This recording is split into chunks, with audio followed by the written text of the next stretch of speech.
ಸರ್ವರಿಗೂ ಶರಣಾರ್ಥಿಗಳು. ಸಂಗೊಳ್ಳಿ ರಾಯಣ್ಣನ ಜಾತ್ರಾ ಮಹೋತ್ಸವದ ಪತ್ರಿಕಾಗೋಷ್ಠಿಯ ವೇದಿಕೆ ಮೇಲೆ ಸಾನ್ನಿಧ್ಯರಾಗಿರುವ ಗೊಳಸಾರದ ಅಭಿನವ ಪುಂಡಲಿಂಗ ಮಹಾರಾಜರು ಕೂಡ ಭಕ್ತಿಯಿಂದ ಶರಣಾರ್ಥಿಗಳನ್ನು ಹೇಳಿ, ಮುಮ್ಮೆಟ್ಟಿಗುಡ್ಡದ ಒಡೆಯ ಅಮೋಘ ಸಿದ್ದೇಶ್ವರ ದೇವಸ್ಥಾನದ ಧರ್ಮದರ್ಶಿಗಳಾಗಿರತಕ್ಕಂಥ ಅಮ್ಮಗೊಂಡ ಮಹಾರಾಜರು ಕೂಡ ಭಕ್ತಿಯ ಶರಣಾರ್ಥಿಗಳು. ಅದೇ ಥರನಾಗಿ ಉತ್ಸವ ಸಮಿತಿಯ ಅಧ್ಯಕ್ಷರಾಗಿರ್ತಕ್ಕಂಥ ಪ್ರಕಾಶ್ ಜಾಲ್ಗೇರ್ ಅವರ ಆದಿಯಾಗಿ ಈ ಪತ್ರಿಕಾಗೋಷ್ಠಿಯ ವೇದಿಕೆ ಮೇಲೆ ಆಸೀನರಾಗಿರುವ ಎಲ್ಲ ಸರ್ವ ಸದಸ್ಯರು ಕೂಡ ಭಕ್ತಿಪೂರ್ವಕ ಶರಣಾರ್ಥಿಗಳು. ಹಾಗೆ ಈ ಕಾರ್ಯಕ್ರಮಕ್ಕೆ ಮೆರುಗು ತರಲು ಆಗಮಿಸಿರ್ತಕ್ಕಂಥ ಎಲ್ಲ ಪತ್ರಿಕಾ ಮಾಧ್ಯಮ ಮಿತ್ರರು ಕೂಡ ಭಕ್ತಿಪೂರ್ವಕ ಶರಣಾರ್ಥಿಗಳು. ಬಹುತೇಕ ವಿಜಯಪುರದ ಮಹಾನಗರದಲ್ಲಿ ಇದೇ ಆಗಸ್ಟ್ 23ನೇ ತಾರೀಕಿನಂದು ಒಂದು ಐತಿಹಾಸಿಕವಾಗಿರ್ತಕ್ಕಂಥ ಕಾರ್ಯಕ್ರಮಕ್ಕೆ ನಾವೆಲ್ಲರೂ ಕೂಡ ಸಾಕ್ಷಿ ಆಗೋಣ ಅನ್ನೋ ಉದ್ದೇಶಕ್ಕಾಗಿ ಒಂದು ಪತ್ರಿಕಾಗೋಷ್ಠಿಯನ್ನು ನಾವು ಕರೆದಿದ್ವಿ. ರಾಯಣ್ಣ ಉತ್ಸವ ಸಮಿತಿ, ಸಂಗೊಳ್ಳಿ ರಾಯಣ್ಣ ಉತ್ಸವ ಸಮಿತಿ ವಿಶೇಷವಾಗಿ ಒಂದು ಯುವಕರ ತಂಡವನ್ನು ಕಟ್ಟಿಕೊಂಡು ಬಹುತೇಕ ಎಲ್ಲ ತಾಲೂಕುಗಳಿಗೂ ಎಲ್ಲ ಜಿಲ್ಲೆಗಳಿಗೂ ಒಂದು ಭೇಟಿಯನ್ನು ಕೊಟ್ಟು ಎಲ್ಲ ಯುವಕರುಗಳನ್ನು ಸಂಘಟನೆ ಮಾಡಿಕೊಂಡು ಒಂದು ವಿಶೇಷವಾಗಿರತಕ್ಕಂಥ ನಾಡಿನಲ್ಲೇ ಆ ರಾಯಣ್ಣ ಅಂದಾಕ್ಷಣ ಎಲ್ಲರ ಯುವಕರ ಮೈ ಮನವು ಕೂಡ ರೋಮಾಂಚನ ಆಗುವಂಥ ಒಂದು ದಿವ್ಯ ಶಕ್ತಿ ಇರತಕ್ಕಂಥ ಪುಣ್ಯಾತ್ಮ. ನಾವೆಲ್ಲರೂ ಕೂಡ ಆತನ ಇತಿಹಾಸವನ್ನು ಪ್ರತಿಯೊಬ್ಬರು ಕೂಡ ಅರ್ಥಕೊಂಡಿರ್ತಕ್ಕಂಥವ್ರು. ಇವತ್ತಿನ ಯುವ ಪೀಳಿಗೆಗೆ ಅಂಥ ಪುಣ್ಯಾತ್ಮನ ಇತಿಹಾಸ, ಅಂಥ ಪುಣ್ಯಾತ್ಮನ ಯಶೋಗಾಥೆಯನ್ನು ಹೇಳುವಂಥದ್ದು ಭಾಳ ಅವಶ್ಯಕತೆ ಇರೋ ಕಾರಣಕ್ಕಾಗಿ ಆತನಲ್ಲಿರ್ತಕ್ಕಂಥ ದೇಶಪ್ರೇಮ, ಆತನಲ್ಲಿರ್ತಕ್ಕಂಥ ಒಂದು ಶೌರ್ಯ, ಆತನಲ್ಲಿರ್ತಕ್ಕಂಥ ಎಲ್ಲರನ್ನೂ ಪ್ರೀತಿಸುವಂಥ ಮನೋಭಾವ ಎಲ್ಲ ಯುವಕರ ಮೇಲೆ ಕೂಡ ಬರಲಿ ಅನ್ನೋಂಥ ಉದ್ದೇಶಕ್ಕಾಗಿ ಒಂದು ವಿಶೇಷ ಕಾರ್ಯಕ್ರಮಕ್ಕೆ ನಾವೆಲ್ಲರೂ ಕೂಡ ಮುನ್ನೋಟ ಆಗಲಿಕ್ಕತ್ತಿದ್ದೀವಿ. ಈ ಕಾರ್ಯಕ್ರಮದ ರೂಪುರೇಷೆಗಳು ಬಂದುಬಿಟ್ಟು ವಿಜಯಪುರದ ಐತಿಹಾಸಿಕ ದೇವಸ್ಥಾನ ಆಗಿರತಕ್ಕಂಥ ಸಿದ್ದೇಶ್ವರ ದೇವಸ್ಥಾನದಿಂದ ಆಗಸ್ಟ್ 23ನೇ ತಾರೀಕಿನಂದು ಬೆಳಗ್ಗೆ 10 ಗಂಟೆಗೆ ಒಂದು ವಿಜೃಂಭಣೆ ಆಗಿರತಕ್ಕಂಥ ಕ್ರಾಂತಿವೀರ ಸಂಗೊಳ್ಳಿ ರಾಯಣ್ಣನವರ 12 ಫೀಟ್ ಎತ್ತರದ ರಾಜಗಂಭೀರವಾಗಿ ನಿಂತಿರತಕ್ಕಂತಹ ಆ ಪುಣ್ಯಾತ್ಮನ ಮೂರ್ತಿ ಮೆರವಣಿಗೆ ಬಹಳ ವಿಜೃಂಭಣೆಯಿಂದ ಸಾವಿರಾರು ಯುವಕರ ಜೊತೆಗೆ ಆ ಸಿದ್ದೇಶ್ವರ ದೇವಸ್ಥಾನದ ಮೆರವಣಿಗೆ ಆರಂಭ ಆಗ್ತೈತಿ. ಅದರ ವಿವರಣೆಯನ್ನು ಸಮಿತಿ ಅಧ್ಯಕ್ಷರು ಹೇಳ್ತಾರೆ. ಆದರೆ ರಾಯಣ್ಣನ ಜಾತ್ರೆ ಮಾಡಬೇಕಾಗಿತ್ತಂದ್ರೆ ಒಂದು ಸಂಕಲ್ಪ ಐತೆ ನಮ್ಮೆಲ್ಲರದ್ದು ಕೂಡ. ಹೆಂಗೆ ಸಂಕಲ್ಪ ಅಂತ ಕೇಳಿದ್ರೆ, ಕಳೆದ ಬಾರಿ ಈ ತಂಡವನ್ನು ಕಟ್ಕೊಂಡು ಆ ನಂದಗಡದ ಪುಣ್ಯ ಭೂಮಿಗೆ ಹೋಗಿ ಅಲ್ಲಿ ಒಂದು ಮಹಾರುದ್ರಾಭಿಷೇಕ ಮಾಡಿ ಒಂದು ಸಂಕಲ್ಪವನ್ನು ಮಾಡಿ ಬರ್ತೀವಿ. ಎಂಥ ಸಂಕಲ್ಪ ಅಂತಂದರೆ ಎಲ್ಲ ಯುವಕರುಗಳು ಕೂಡ ಸದೃಢ ಆಗಬೇಕಾಗಿದೆ, ಎಲ್ಲ ಯುವಕರು ಕೂಡ ಸಂಘಟಿತರಾಗಬೇಕಾಗಿದೆ. ಮಗದೊಂದು ಎಲ್ಲ ವಿಷಯಗಳಿಗೆ ಅವರು ಯುವಕರುಗಳನ್ನು ಬಳಸ್ಕೊತಾರೆ. ಯಾಕಂದರೆ ಸ್ವಾಮಿ ವಿವೇಕಾನಂದವ್ರ ಮಾತು ಹೇಳಿದ್ರಂತ, ಎಲ್ಲರೂ ಕೂಡ ಅರ್ಥಗಳಂಥ ಮಾತು ಏನಂತ ಕೇಳಿದ್ರೆ, ಕಲ್ಲಿನ ಪರ್ವತವನ್ನು ಕುಟ್ಟಿ ಪುಡಿ ಮಾಡುವಂಥ ಶಕ್ತಿ ಯಾರ ಹತ್ರ ಐತೆ ಕೇಳಿದ್ರೆ ಆ ಯುವಕರ ಕೈಯೊಳಗೈತಿ. ಅಂಥ ಯುವಕರನ್ನು ಮತ್ಯಾವುದೋ ಇದಕ್ಕೆ ಹೋಗೋದಕ್ಕಿಂತ ಆ ಪುಣ್ಯಾತ್ಮ ರಾಯಣ್ಣ ವೀರ ಧೀರ ಶೂರನಾಗಿರ್ತಕ್ಕಂಥ ರಾಯಣ್ಣನ ಹೆಸರ ಮೇಲೆ ಎಲ್ಲ ಯುವಕರುಗಳನ್ನು ಸಂಘಟನಾ ಮಾಡೋಣ. ಆ ಎಲ್ಲ ಯುವಕರಿಗೂ ಕೂಡ ಒಂದು ಉತ್ತಮವಾಗಿರತಕ್ಕಂಥ ಮಾರ್ಗದರ್ಶನ ದಾರಿಯನ್ನು ತಿಳಿಸಿಕೊಡೋಣ ಅಂತ ಉದ್ದೇಶಕ್ಕಾಗಿ ನಾವು ಕಾರ್ಯಕ್ರಮವನ್ನು ಹಮ್ಮಿಕೊಳ್ಳಲಾಗಿದೆ. ಇನ್ನೊಂದು ವಿಶೇಷವಾಗಿ ಆ ರಾಯಣ್ಣನ ಮೂಲ ನೆಲೆ ಇದು ವಿಜಯಪುರ ಜಿಲ್ಲೆ ಅನ್ನುವಂಥದ್ದು ನಮಗೆ ಇತ್ತೀಚೆಗೆ ನಮ್ಮೆಲ್ಲರಿಗೂ ಕೂಡ ಅರಿವಾಯಿತು. ಯಾಕಂತ ಕೇಳಿದರೆ ಆ ಪುಣ್ಯಾತ್ಮ ಬೆಳಗಾವಿ ಜಿಲ್ಲೆಯ ನಂದಗಡದಲ್ಲಿ ಆತನನ್ನು ನೇಣಿಗೆ ಹಾಕಿ ಅಲ್ಲಿ ಸಮಾಧಿ ಮಾಡಿದರೂ ಕೂಡ ಕೆಲವೊಂದಿಷ್ಟು ಅವರ ಪೂರ್ವಿಕರು ಇರತಕ್ಕಂಥ ಕುರುಹುಗಳು ಅದೇ ವಿಜಯಪುರ ಜಿಲ್ಲೆಯ ರೂಗಿ ಅನ್ನುವಂಥ ಹಿರೇರೂಗಿ ಅನ್ನುವಂಥ ಗ್ರಾಮದಲ್ಲಿ ಅವ್ರ ಪೂರ್ವಿಕರು ಇದ್ದರು ಅನ್ನುವಂಥ ಪುರಾವೆಗಳು ನಮಗೆ ಸಿಕ್ಕಾಗ ಭಾಳ ಆನಂದ ಅನ್ನಿಸ್ತು, ಭಾಳ ಖುಷಿ ಅನ್ನಿಸ್ತು. ನಮ್ಮ ಜಿಲ್ಲೆಯವನೇ ಆಗಿರತಕ್ಕಂಥವನ್ನೆಲ್ಲ ರಾಯಣ್ಣ ಅನ್ನುವಂಥ ಭಾವ ಬಿಟ್ಟುಕೊಂಡು ಕೇವಲ ರಾಯಣ್ಣನ ಜಯಂತಿಯನ್ನಷ್ಟ ಮಾಡೋದು ಬೇಡ. ಯಾಕಂದರೆ ಪ್ರತಿ ಹಳ್ಳಿಗಳಲ್ಲಿ ರಾಯಣ್ಣನ ಜಯಂತಿ ಮಾಡ್ತಾರೆ, ತಾಲೂಕುಗಳಲ್ಲಿ ಮಾಡ್ತಾರೆ, ಜಿಲ್ಲೆಗಳಲ್ಲಿ ಮಾಡ್ತಾರೆ. ಅಷ್ಟೇ ಅಲ್ಲದೆ ಸರ್ಕಾರ ಮಟ್ಟದಲ್ಲಿ ಕೂಡ ಆ ರಾಯಣ್ಣನ ಜಯಂತ್ಯೋತ್ಸವಗಳನ್ನ ಮಾಡ್ತಾರೆ. ಆದರೆ ವಿಶೇಷವಾಗಿ ರಾಯಣ್ಣನ ಜಾತ್ರೆಯನ್ನು ಮಾಡೋಣ ಅನ್ನೋಂಥ ಒಂದು ಸಂಕಲ್ಪ ಬರ್ತೈತಿ. ಯಾಕಂತ ಕೇಳಿದ್ರೆ ನಾವೆಲ್ಲರೂ ಕೂಡ ದೈವ ಆರಾಧಕರಾಗಿರ್ತಕ್ಕಂಥವ್ರು. ಈ ಭವ್ಯ ಭಾರತ ದೇಶ ಏನಂತ ಕೇಳಿದ್ರೆ ದೇವರಗಳನ್ನು, ಆ ಪವಾಡ ಪುರುಷರುಗಳನ್ನು ನಾವೆಲ್ಲರೂ ಕೂಡ ಆತ್ಮೀಯವಾಗಿ ಭಕ್ತಿ ಭಾವದಿಂದ ಕಾಣುವಂಥವ್ರು. ರಾಯಣ್ಣನ ಕ್ಷೇತ್ರಕ್ಕೆ ಹೋದಾಗ, ರಾಯಣ್ಣನ ಸಮಾಜ ಸ್ಥಳಕ್ಕೆ ಹೋದಾಗ ಭಕ್ತಿ ಭಾವ ಅನ್ನುವಂಥದ್ದು ನಮ್ಮೆಲ್ಲರಿಗೂ ಕೂಡ ಎದ್ದು ಬರ್ತಿತ್ತು. ಯಾಕಂತ ಕೇಳಿದ್ರೆ ಅಲ್ಲೊಂದು ಏನೋ ಪಾಸಿಟಿವ್ ಎನರ್ಜಿ ಐತೆ ಅನ್ನೋಂಥ ಭಾವ ಎಲ್ಲ ಯುವಕರೊಳಗೆ ಕೂಡ ಅದ. ಬಹುತೇಕ ಅಲ್ಲೆಲ್ಲ ಜನ ತಾಯಂದ್ರೆ ತೊಟ್ಟಿಲಗಳನ್ನು ಕಟ್ಟಿರ್ತಾರೆ. ಯಾಕೆ ತೊಟ್ಟಿಲ ಕಟ್ಟಿರ್ತಾರೆ ಅಂದ್ರೆ ಆ ರಾಯಣ್ಣನ ಕ್ಷೇತ್ರಕ್ಕೆ ಹೋಗಿ ತೊಟ್ಟಿಲ ಕಟ್ಟಿ ಬಂದ್ರೆ ವರ್ಷ ತುಂಬೋದ್ರೊಳಗೆ ಅಂಥ ವೀರ ಧೀರ ಮಕ್ಕಳು ನಮಗೆ ಹುಡ್ತಾವ ಅನ್ನೋಂಥ ಭಾವವನ್ನು ಇಟ್ಕೊಂಡು ಭಕ್ತಿವಾದ ಭಾವದಿಂದ ಆ ರಾಯಣ್ಣ ಕಾಣ್ಲಿಕ್ಕತ್ತಿದಾರಲ್ಲ. ಹಾಗಾಗಿ ರಾಯಣ್ಣ ಕೇವಲ ಒಬ್ಬ ಸ್ವಾತಂತ್ರ್ಯ ಹೋರಾಟಗಾರ ಅಷ್ಟೇ ಅಲ್ಲ, ಕೇವಲ ಒಬ್ಬ ಮಹಾತ್ಮನಷ್ಟೇ ಅಲ್ಲ, ರಾಯಣ್ಣನೊಬ್ಬ ದೈವ ಭಕ್ತನದನ, ದೈವೀ ಸಂಭೂತನದನ ಅನ್ನುವಂಥ ಭಾವ ಜನರಲ್ಲಿ ಬರಲು ಅನ್ನುವಂಥ ಉದ್ದೇಶಕ್ಕಾಗಿ ಆ ರಾಯಣ್ಣನ ವಿಶೇಷವಾಗಿರತಕ್ಕಂಥ ಜಾತ್ರೆಯನ್ನು ನಾವು ಆಯೋಜನೆ ಮಾಡಿದ್ದೀವಿ. ಅದರ ಮುಂದಿನ ವಿವರಣೆಯನ್ನು ನಮ್ಮ ಮೋಹನ್ ಸರ್ ಮೇಟಿ ಅವರು ಹೇಳ್ತಾರೆ. ಎಲ್ಲ ಮೂವರು ಪರಮ ಪೂಜ್ಯರಲ್ಲಿ ಹಾಗೂ ಎಲ್ಲ ಗಣ್ಯರಲ್ಲಿ ಹಾಗೂ ಮುದ್ರಣ ಮತ್ತು ದೃಶ್ಯ ಮಾಧ್ಯಮದ ಎಲ್ಲ ಪತ್ರಿಕಾ ಸನ್ಮಿತ್ರರಿಗೂ ನನ್ನ ನಮಸ್ಕಾರಗಳು. ಈ ಒಂದು ರಾಯಣ್ಣ ಜಾತ್ರೆ ಇದೇ ಆಗಸ್ಟ್ 23ರಂದು ನಾವು ಹಮ್ಮಿಕೊಂಡಿದ್ದು. ಈ ಒಂದು ರಾಯಣ್ಣ ಜಾತ್ರೆಯ ಕುರಿತಾಗಿ ಮೆರವಣಿಗೆ ಹಾಗೂ ಅದರ ರೂಪರೇಷೆಗಳನ್ನು ನಮ್ಮ ಪೂಜ್ಯರು ಈಗಾಗಲೇ ತಮ್ಮೆಲ್ಲರ ಮುಂದೆ ಅದನ್ನು ವಿವರಣೆ ಮಾಡಿದ್ದಾರೆ. ಈ ಒಂದು ಐತಿಹಾಸಿಕವಾದ ಒಂದು ಕಾರ್ಯಕ್ರಮಕ್ಕೆ ರಾಜ್ಯದ ವಿವಿಧ ಜಿಲ್ಲೆಗಳಿಂದ ಮೂಲೆಗಳಿಂದ ಹಲವಾರು ರಾಜ್ಯ ನಾಯಕರು ಮತ್ತು ಎಲ್ಲ ಸಾರ್ವಜನಿಕರು ಬಂದು ಇದು ಒಂದು ಕಾರ್ಯಕ್ರಮದಲ್ಲಿ ಭಾಗವಹಿಸ್ತಾರೆ.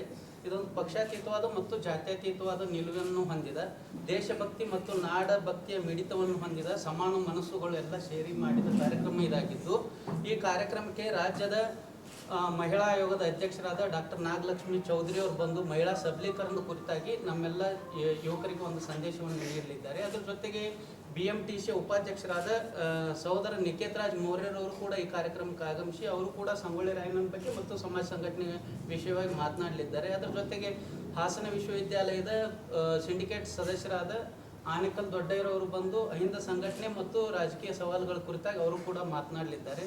ಅದರ ಜೊತೆಗೆ ಧಾರವಾಡ MP ಅಭ್ಯರ್ಥಿಯಾದಂಥ ವಿನೋದ್ ಅಸೂಟಿಯವರು ಕೂಡ ಈ ಕಾರ್ಯಕ್ರಮದಲ್ಲಿ ಭಾಗವಹಿಸಿರು ಯುವಕರನ್ನು ಉದ್ದೇಶಿಸಿ ಅವರು ಕೂಡ ಮಾತನಾಡಲಿದ್ದಾರೆ.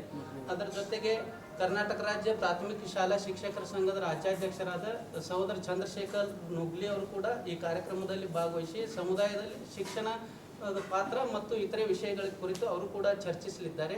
ಅದರ ಜೊತೆಗೆ ವಿಜಯನಗರ ಜಿಲ್ಲೆಯಿಂದ ರಶ್ಮಿ ರಾಜಶೇಖರ್ ಹಿಟ್ನಾಳ್ ಅವರು ಭಾಗವಹಿಸಿ ಮಹಿಳೆ ಮತ್ತು ರಾಜಕಾರಣ ವಿಷಯವಾಗಿ ಅವರು ಕೂಡ ಮಾತನಾಡಲಿದ್ದಾರೆ. ಅದರ ಜೊತೆಗೆ ಇನ್ನೂ ಹಲವಾರು ವಿನಯ್ ಕುಮಾರ್ ಜೀಬಿರವರು ಅಂದರೆ ರಾಜ್ಯದ ಎಲ್ಲ ಸ್ಪರ್ಧಾರ್ಥಿಗಳಿಗೆ KS ಮತ್ತು IAS ತರಬೇತಿ ನೀಡ್ತಿರ್ತಕ್ಕಂಥ ಇನ್ಸೈಟ್ಸ್ ಅಕಾಡೆಮಿ ಅನ್ನೋ ಒಂದು ಅಕಾಡೆಮಿ ಅಧ್ಯಕ್ಷರಾದ ವಿನಯ್ ಕುಮಾರ್ ಜೀಬಿರವರು ಸ್ಪರ್ಧಾತ್ಮಕ ಪರೀಕ್ಷೆಗಳ ಕುರಿತಾಗಿ ಮತ್ತು ಇತರೆ ವಿಷಯಗಳ ಕುರಿತಾಗಿ ಅವರು ಕೂಡ ಮಾತನಾಡಲಿದ್ದಾರೆ. ಮಾಜಿ ಜಿಲ್ಲಾ ಪಂಚಾಯತ್ ಸದಸ್ಯರಾದ ಶಿವಮೊಗ್ಗ ಜಿಲ್ಲೆಯ ಯುವ ನಾಯಕರಾದ ಸಹೋದರ KE ಕಾಂತೇಶ್ರವರು ಈ ಕಾರ್ಯಕ್ರಮದಲ್ಲಿ ಭಾಗವಹಿಸಿ ಅವರು ಕೂಡ ಯುವಕರನ್ನು ಉದ್ದೇಶಿಸಿ ಮಾತನಾಡಲಿದ್ದಾರೆ. ಅದರ ಜೊತೆಗೆ ಇನ್ನೂ ಹಲವಾರು ಗಣ್ಯರು ಕೂಡ ಈ ಕಾರ್ಯಕ್ರಮದಲ್ಲಿ ಭಾಗವಹಿಸಲಿದ್ದಾರೆ. ಇದು ಸಂಪೂರ್ಣವಾಗಿ ವೃತ್ತಿಪರ ರಾಜಕಾರಣಿಗಳಿಂದ ಹೊರತಾದ ಮತ್ತು ಪಕ್ಷಗಳಿಂದ ಹೊರತಾದ ಎಲ್ಲ ಸ್ವಾತಂತ್ರ್ಯ ಹೋರಾಟದ ಹಿನ್ನೆಲೆಯನ್ನು ಹೊಂದಿದಂಥ ರಾಯಣ್ಣನ ಅಭಿಮಾನವನ್ನು ಕುರಿತು ಅಭಿಮಾನ ಪಡುವಂಥ ಯುವ ಮನಸ್ಸುಗಳು ಎಲ್ಲ ಈ ಕಾರ್ಯಕ್ರಮಕ್ಕೆ ಭಾಗವಹಿಸಲು ತಮ್ಮೆಲ್ಲ ಮುದ್ರಣ ಮತ್ತು ದೃಶ್ಯ ಮಾಧ್ಯಮದ ತಮ್ಮೆಲ್ಲ ಮಿತ್ರರ ಪರವಾಗಿ ಈ ಮಾಧ್ಯಮದ ಪರವಾಗಿ ಎಲ್ಲ ರಾಜ್ಯದ ಸಾರ್ವಜನಿಕರನ್ನು ಈ ಕಾರ್ಯಕ್ರಮಕ್ಕೆ ತಮ್ಮ ಮಾಧ್ಯಮದ ಮೂಲಕ ಆಹ್ವಾನಿಸುತ್ತೇವೆ. ಇದರ ಕುರಿತಾಗಿ ನಮ್ಮ ಸಹೋದರ ಪ್ರಕಾಶ್ ಜಾಲಗೇರಿ ಅವರು ಉತ್ಸವ ಸಮಿತಿ ಅಧ್ಯಕ್ಷರು ಅವರು ಕೂಡ ತಮ್ಮ ಒಂದೆರಡು ಮಾತುಗಳನ್ನು ಹೇಳಲಿದ್ದಾರೆ. ಪೂಜೆಗಳಿಗೆ ನಮಸ್ಕರಿಸಿ ನಮ್ಮ ಮಾಧ್ಯಮ ಮಿತ್ರರಿಗೆ ನಮಸ್ಕರಿಸಿ ಇದೇ ಭಾನುವಾರ 23 ಆಗಸ್ಟ್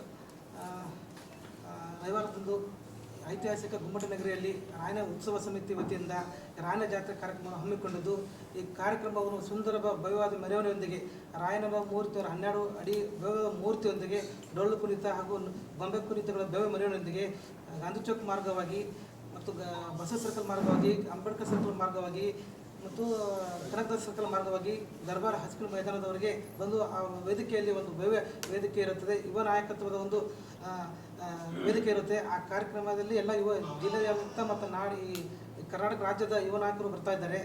ಆ ಕಾರ್ಯಕ್ರಮವನ್ನು ಹೆಚ್ಚಿನ ಸಂಖ್ಯೆಯಲ್ಲಿ ಜನ ಸೇರಲಿದ್ದಾರೆ. ಆ ಕಾರ್ಯಕ್ರಮವನ್ನು ಯಶಸ್ವಿಗೊಳಿಸಬೇಕಂತ ತಮ್ಮಲ್ಲಿ ಆ ದರ್ಬಾರ್ ಗ್ರೌಂಡದಲ್ಲಿ ಸೇರಿದ ಮೇಲೆ ಯುವಕರನ್ನ ಒಂದು ಆಕರ್ಷಣೆ ಮಾಡಬೇಕು, ಅವ್ರನ್ನೆಲ್ಲರನ್ನು ಉನ್ನತೀಕರಣ ಮಾಡಬೇಕು, ಸಮಾಜದ ಏಳಿಗೆಗಾಗಿನ ಮುಂದಿನ ಭವಿಷ್ಯದ ನಾಯಕರನ್ನು ರೂಪಿಸುವಂಥ ನಿಟ್ಟಿನಲ್ಲಿ ಈ ಒಂದು ಕ್ರಾಂತಿಯನ್ನು ಮಾಡಲಿಕ್ಕೆ ಎಲ್ಲ ನುರಿತ ರಾಜ್ಯ ಮತ್ತು ಜಿಲ್ಲೆಯ ನುರಿತ ನಮ್ಮ ಸಮುದಾಯದ ಜನರನ್ನು ಕರೆಸಿ ಆ ಜನರಿಗೆ ಒಂದು ಅವೇರ್ನೆಸ್ ಆಗಲಿ ಅನ್ನೋ ಕಾರ್ಯಕ್ರಮ. ಈಗ ರಾಯಣ್ಣವರ ಜೀವನ ಚರಿತ್ರೆ ಕುರಿತಾಗಿ ಸಾರ್ವಜನಿಕರಿಗೆ ಮತ್ತು ಸಮಾಜ ಈಗ ಹಿಂದೆ ಸರ್ ಮುಂದೆ ಮಾಡೋದು ಸರ್, ಮುಂದೆ ಮಾಡಿದಿರೋ ಅಥವಾ ಹಿಂದೆ ಏನು ಮಾಡಿರಿ, ಮುಂದೆ ಏನು ಮಾಡಕ್ಕೆ ಸರ್? ರಾಯಣ್ಣನ ಚರಿತ್ರೆ ಇಡೀ ದೇಶಕ್ಕೆ ಗೊತ್ತು, ಯಾರು ಕೂಡ ಮರಿಲಾರದು. ರಾಯಣ್ಣನ ಒಂದು ವಿಚಾರವನ್ನು ನಾವು ಸಾಮಾನ್ಯವಾಗಿ ಮಹಾಪುರುಷರವನ್ನು ತಗೊಂಡಾಗ ನಾವು ಬರೀ ನಮ್ಮ ಸಮಾಜಕ್ಕಷ್ಟ ಮೀಸಲಲ್ಲ, ರಾಯಣ್ಣ ಅದು ಎಲ್ಲರಿಗೂ ಗೊತ್ತಿರುವಂಥದ್ದು, ಎಲ್ಲ ಸಮುದಾಯ ಪ್ರೀತಿಸುವಂಥ ಮತ್ತು ಗೌರವಿಸುವ ನಾವು ಯಾರ ಮಕ್ಕಳು ಕೂಡ ದೇಶ ಮರಿಲಾರದಂಥ ದಿನವನ್ನು ಆಗಸ್ಟ್ 15 ಮತ್ತು ಜನವರಿ 26 ನೆನಪಿಡುವಂಥ ದಿವಸವನ್ನು ಸೃಷ್ಟಿ ಮಾಡಿ ಹೋದಂಥವು. ಈಗಿನ ಯುವ ಪೀಳಿಗೆಗೆ ನಮ್ಮ ಪೂಜರು ಹೇಳಿದಂಗೆ ತೊಟ್ಲ ಕಟ್ಟಿ ನಮಗೆ ಅಂಥ ರಾಯಣ್ಣ ಅಂತ ಮಕ್ಕಳು ಹುಟ್ಟಲಿ ಅನ್ನುವಂಥದ್ದನ್ನು ಬೇಡ್ಕೊಂಡು ಬರುವಂಥ ಜನರಿಗೆ ಮನೆ ಮನೆಗೂ ಒಬ್ಬ ರಾಯಣ್ಣ ಹುಟ್ಟಿ ದೇಶಾಭಿಮಾನ ಬೆಳೀಲಿ ಅನ್ನುವಂಥ ಉದ್ದೇಶವನ್ನು ನಾವು ಆ ಕಾನ್ಸೆಪ್ಟನ್ನು ಇಟ್ಟುಕೊಂಡು ಜನರಲ್ಲಿ ಜಾಗೃತಿ ಮೂಡಿಸುವಂಥದ್ದು ಸರ್. ಭಾಳಷ್ಟು ಜನರು ಇವತ್ತು ಜಾತ್ಯತೀತವಾಗಿ ಪಕ್ಷಾತೀತವಾಗಿ ಈ ಕಾರ್ಯಕ್ರಮವನ್ನು ನಾವು ಎಲ್ಲೂ ಕೂಡ ಯಾರನ್ನೂ ಆಹ್ವಾನ ಮಾಡಲಿಕ್ಕೆ ಹೊಂಟಿಲ್ಲ. ಈ ಪತ್ರಿಕಾ ಮುಖಾಂತರ ಅಷ್ಟೇ, ಪತ್ರಿಕಾಗೋಷ್ಠಿ ಮುಖಾಂತರ ಆಹ್ವಾನ ಮಾಡ್ತಾ ಇದ್ದೀವಿ. ಜನರ ನಿರೀಕ್ಷೆ ಮೀರಿ ಇಲ್ಲಿ ಸೇರುವಂಥದ್ದನ್ನು ಇದು ಬಿಜಾಪುರದಿಂದ ಆರಂಭ ಆಗ್ತೈತೆ ಸರ್. ಬೇರೆ ಬೇರೆ ಕಡೆ ಎಲ್ಲ ಇತರ ರಾಜ್ಯಗಳಿಗೂ ಕೂಡ ಇದು ಸಂದೇಶ ಮುಟ್ಟಿದೆ. ಈಗೆಲ್ಲರೂ ಕೂಡ ಭಾಳಷ್ಟು ಮಂದಿ ನಾನಿ ಅನ್ನುವಂಥ ಬರ್ತೀವಂತಂದ್ರೂ ಕೂಡ ನಾವು ಯಾವುದೇ ರಾಜಕೀಯ ವೇದಿಕೆ ಆಗಬಾರ್ದು ಅನ್ನುವಂಥ ಕಾನ್ಸೆಪ್ಟ್ದೊಳಗೆ ಇದೊಂದು ಅವೇರ್ನೆಸ್ ಮಾಡ್ಲಿಕ್ಕೆ ಹೊಂಟಿದ್ದೀವಿ ಸರ್. ಅಂದರೆ ಅದಕ್ಕೆ ಸಂಬಂಧಪಟ್ಟಂಥ ಪುಸ್ತಕಗಳು, ಅದಕ್ಕೆ ಸಂಬಂಧಪಟ್ಟಂಥ ಏನಾದರೂ ಡಾಕ್ಯುಮೆಂಟ್ರಿ ಏನು ಮಾಡಾಕತ್ತೀರಿ ನಿಮ್ಮ ಈ ರಾಯಣ್ಣ ಉತ್ಸವ ಸಮಿತಿಯಿಂದ? ಅಂಥದ್ದು ಏನು ನಮಗೆ ಈಗ ಸಾರ್ವಜನಿಕರಿಗೆ ಗೊತ್ತಿಲ್ಲ, ಕೆಲವೊಬ್ಬರು ಯುವ ಪೀಳಿಗೆಗಳಿಗೆ ಇನ್ನೂ ರಾಯಣ್ಣನ ಕುರಿತಾಗಿ ಗೊತ್ತಿಲ್ಲ, ತುಂಬ ಹಳಬರಿಗೆ ಗೊತ್ತು. ಈ ಹೊಸಬರಿಗೆ ಗೊತ್ತಾಗೋ ನಿಟ್ಟಿನಲ್ಲಿ ಅದನ್ನು ಕಾಯ ಮಾಡಿ ತೋರಿಸ್ಕೊಂಡು ಹೋಗ್ಬೇಕಲ್ಲ ಅವ್ರ ಜೀವನ ಚರಿತ್ರೆ. Yes, sir. ಆ ನಿಟ್ಟಿನಲ್ಲಿ ಏನು ಕೆಲಸ ಮಾಡಿದ್ರಿ ಸರ್? ಇನ್ನು ಅದನ್ನು ನಮ್ಮ ಸಾಹಿತಿಗಳು ಭಾಳಷ್ಟು ಜನ ಸಮುದಾಯದಲ್ಲಿ ಮತ್ತು ಇತರ ಸಮುದಾಯದಲ್ಲಿ ಇದ್ದಾರೆ, ಅದನ್ನು ಕೂಡ ಉತ್ತೇಜನ ನೀಡಲಿಕ್ಕೆ ಇದು ವೇದಿಕೆ ಆಗ್ತಾ ಇದೆ ಸರ್. ಮುಂದಿನ ದಿನಗಳಲ್ಲಿ ಅದನ್ನು ಕೂಡ ಎಲ್ಲ ಸ್ಕೂಲು ಕಾಲೇಜುಗಳಲ್ಲೂ ಕೂಡ ಮಕ್ಕಳಲ್ಲಿ ಒಂದು ಜ್ಞಾನವನ್ನು ಬಿತ್ತಲಿಕ್ಕೆ ಅದನ್ನು ಇದು ವೇದಿಕೆಯನ್ನು ಸೃಷ್ಟಿ ಆಗ್ತಾ ಇದೆ ಸರ್.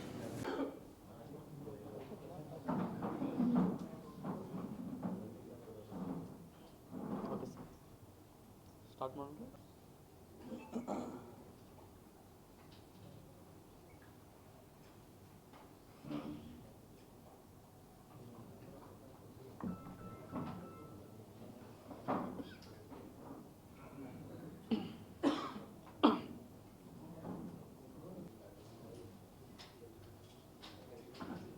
ಅವರು ಮತ್ತು ರೇವಣ್ ಸಿದ್ಧ ಗೋಡ್ಕೆ ಅವರು, AP ಕಾಗವಾಡ್ಕರ್ ಅವರು ಮತ್ತು ನಾನು ರವಿ ಇವತ್ತು ಪತ್ರಿಕಾಗೋಷ್ಠಿಯಲ್ಲಿ ಸಾನ್ನಿಧ್ಯವನ್ನು ವಹಿಸಿರುವಂಥ ಗೊಳಸಾರದ ಪುಂಡಲಿಂಗೇಶ್ವರ ಮಹಾಸ್ವಾಮಿಗಳು, ಉಳಿಜಂತಿಯ ಮಾಳಿಂಗರಾಯ ಮಹಾರಾಯರು, ಮಮ್ಮಟಗುಡ್ಡ ಜಾಲಗೇರಿಯ ನಮ್ಮ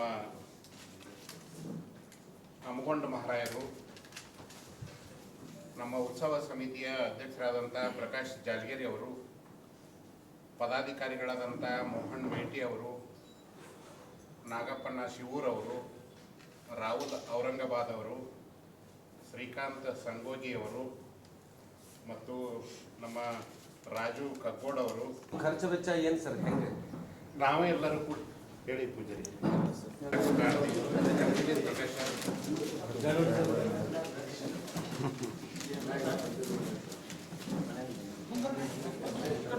ತಮ್ಮೆಲ್ಲರ ಸಹಕಾರ ಇರಲಿ ಸರ್.